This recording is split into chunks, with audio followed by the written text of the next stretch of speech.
পর্তুগালে বসবাসরত বাংলাদেশি প্রবাসীদের জন্য আয়োজন করা হলো বর্ণাঢ্য ঈদ পুণ্যমিলনী ও আনন্দ উৎসব। বাংলাদেশি ফেমিনিনস ইন পর্তুগালের উদ্যোগে এবং নারী উদ্যোক্তা মাইন বিথির তত্ত্বাবধানে এই অনুষ্ঠানটি পরিণত হলো প্রাণবন্ত মিলন মেলায়।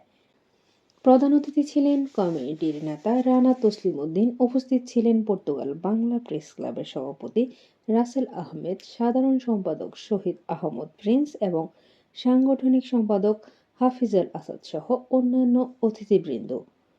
৩০০ পরিবারের অংশগ্রহণে দিনব্যাপী শিশুদের জন্য খেলাধুলা ও বিনোদনমূলক কার্যক্রম এবং পুরুষ ও মহিলাদের জন্য পৃথক প্রতিযোগিতা অনুষ্ঠিত হয়।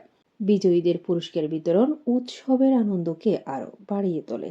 সাংস্কৃতিক পরিবেশনায় শামসুল হক, কাজী মইনুর ও গৌতম সহ শিল্পীদের সুরেলা গান দর্শকদের মুগ্ধ করে। প্রবাসী থেকে সবাই একত্রিত হয়ে ঈদের আনন্দ ভাগাভাগি করতে পেরে সন্তুষ্টি প্রকাশ করেন।